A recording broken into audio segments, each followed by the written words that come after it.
Our company, Cameco Corporation, is headquartered in Saskatoon, and we're involved in the mining business, mining of uranium, and in producing nuclear fuel for electricity producers around the world. Today we have about 5,000 employees spread around the four corners of the world, and our revenues are in the area of about $2.5 billion per year and growing. I'm delighted today to have the chance to talk to you a little bit about some of the issues we have faced in our company over the past few years and how we've applied accountability-based principles to deal with some of these challenges. 2007 and 2008 were very challenging years for Cameco Corporation. I joined the company early in 2007 from a competing company. I was offered the position of Chief Operating Officer and was delighted to accept that role. I came over at a time when the company was going through some challenges, mostly operational challenges. We had one of our mines that was under development flood, which is a bad story for any kind of mine, but certainly in our business.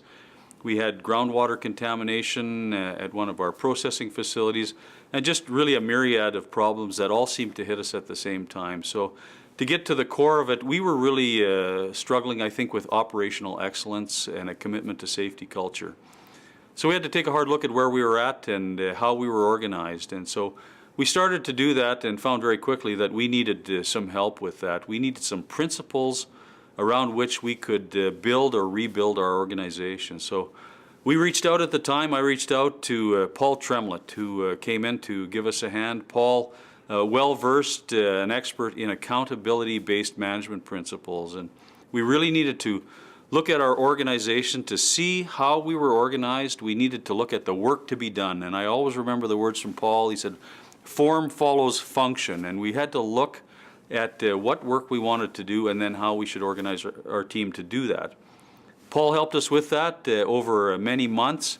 We went piece by piece through the organization, looking at the work to be done, looking at the existing structure to see where we were appropriately organized and where we were jammed up. We had jam-ups, to use that language.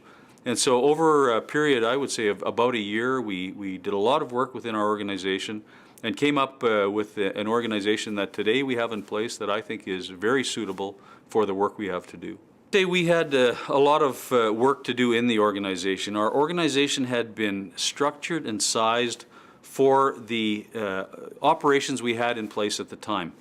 But we were in a growth phase, a rapid growth phase where we were trying to bring on new operations and at the same time run our existing operations. We'd never been in that situation before, and quite frankly, we couldn't use the same organization we had in the past to deal with the future. So that's where Paul Tremlett came.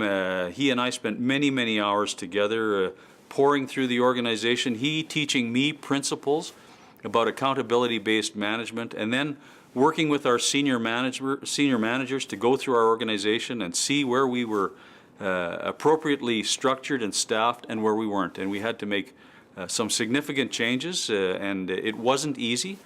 But we started with the vice presidents and then moved farther down into the organization. And over time, we're able to put in place a structure that still exists today, as I say, and is working well for us. We had to look first at the functions that we had to do. What was the new work that had to be done in the company? We knew what the existing work was: keep our operations running, keep them safe, keep the environment protected, look after our people. Those are fundamental values that we had to protect.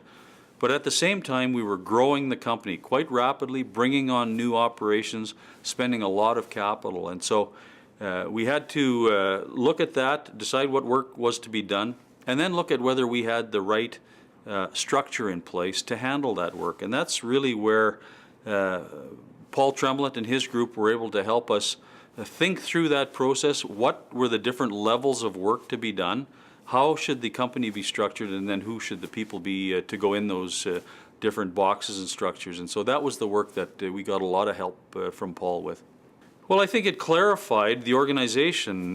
We really focused on having people at the right level, with the right complexity of work, with the right authorities to do their work. And then once people know their job, they know the scope of their work, they have the authority to do their work, we hold them accountable for it. And if they don't do their work, we either give them help or there are consequences. And so once everyone understood that, I think we were much better in a much better position to handle the tasks that were coming at us.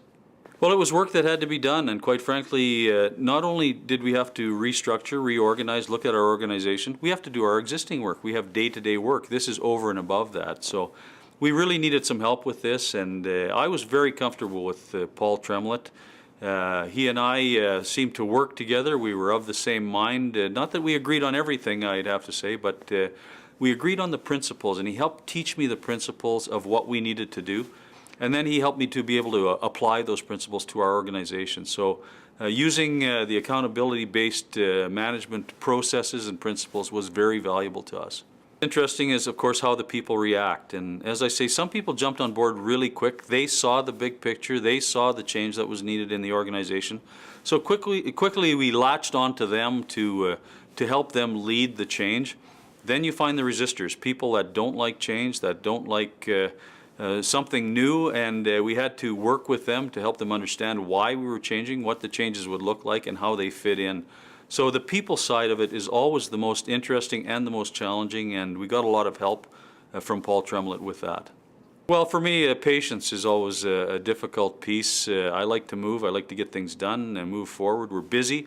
We've got information flying at us all the time. Decisions need to be made.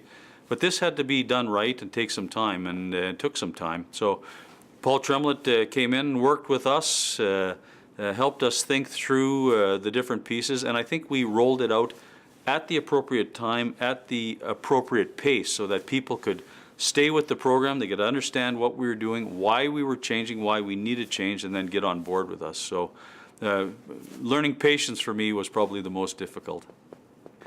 Well, I think it takes time. It's a lot of extra work, and you have to be prepared to put the time in and really dig deep into your organization and not gloss over. It's not an easy fix. You have to get right into the guts of your organization. Understand what work you need to be done. Where is your organization heading? Not where was it, where is it going? And then look at the different, as I say, the work to be done, the different layers of management you need, what kind of authorities you have to give people in those layers, and then fit the people in afterwards. So it's a lot of work, takes a lot of time, but in the end you're better organized, better structured, and better able to handle the complexities that'll face your company as you go forward.